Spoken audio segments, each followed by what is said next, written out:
Siragadikka serial நேயர்கள் அனைவருக்கும் வணக்கம். நம்ம மீனா முத்து 2 பேரும் சேர்ந்து எப்படியாச்சும் இந்த நகை காணாம போனது எப்படி, யார் மூலயமா காணாம போயிருக்கு, எங்க போயிருக்கு அப்படிங்கிறத நம்ம கண்டுபிடிக்கணும் அப்படின்னு சொல்லிட்டு நம்ம முத்துவும் மீனாவும் ரொம்பவே தீவிரமாக யோசிக்கிறாங்க. யோசிச்சுட்டு இருக்கிற அந்த சமயத்தில் நம்ம மீனா என்ன பண்ணாங்கன்னா, எங்க நான் ஒரு யோசனை சொல்கிறேன், நீங்கள் அதுபடி செய்யலாமா அப்படின்னு சொல்லிட்டு நம்ம மீனா கேட்குறாங்க. உடனே முத்துவும் என்ன யோசனைன்னு சொல்லு மீனா அப்படின்னு சொல்கிறாங்க.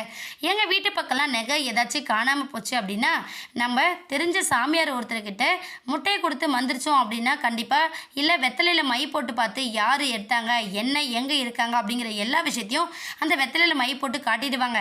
அந்த மாதிரி நம்ம என்ன பண்ணலாமா, யார் எடுத்தாங்க நமக்கு தெரிஞ்சுக்கலாம் அப்படின்னு சொல்லிட்டு நம்ம மீனா சொல்கிறாங்க. உடனே முத்து வந்து ரொம்ப யோசிக்கிறாரு. இல்லை மீனா, இப்படியெல்லாம் நம்ம பண்ண வேணாம், ஆனால் எனக்கு நீ சொன்னதுலேருந்து ஒரு ஐடியா வந்திருக்கு, என்னன்னு நான் சொல்கிறேன் பாரு அப்படின்னு சொல்லிட்டு அங்கே பக்கத்தில் ஒரு கோயில் வந்த எலுமிச்சை பழத்தை எடுத்து அதுக்கு விபூதி மஞ்சள் குங்குமம் எல்லாத்தையும் வச்சுட்டு நம்ம முத்துவும் நெத்தியில் பட்டையை போட்டு சாமியார் கணக்காக அங்கேருந்து லெமனை தூக்கிட்டு நேராக வீட்டுக்குள்ளே வராரு.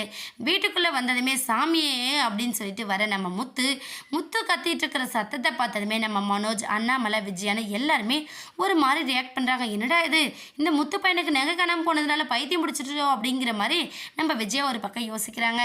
முத்து என்னடா ட்விஸ்ட் வைக்கிறாரு அப்படின்னு சொல்லிட்டு பார்த்தீங்கன்னா, இந்த நகை காணாமல் போனது எங்கே எப்படிங்கிறது இதை வச்சு ஈஸியாக கண்டுபிடிச்சிக்கலாம். இது வந்து ஒரு சக்தி வாய்ந்த சாமியார் கொடுத்தாரு. இந்த லெமன் வந்து வீட்டில் தான் இருக்கும். நகை காணாமல் போனது தானாக வீடு வந்து சேரலைன்னா அவங்க ரத்த வாந்தி எடுத்து தான் செத்து போயிடுவாங்களாம் அப்படிங்கிற மாதிரி நம்ம முத்து ஒரு பிட்டை போட, இதனால் பயந்து போன விஜயாவும் மனோஜும் கூடிய சீக்கிரம் வசமாக மாட்ட போகிறாங்க. அது மட்டும் இல்லாமல் இதுக்கப்புறம் மனோஜுக்காக பல பொய்களை சொல்லிக்கிட்டு இருந்த விஜயாவும் வசமாக மாட்ட போகிறாங்க. வெயிட் பண்ணி பார்க்கலாம். இந்த வீடியோ உங்களுக்கு பிடிச்சிருந்தா மறக்காமல் நம்ம சேனலை சப்ஸ்கிரைப் பண்ணுங்கள். தேங்க்யூ.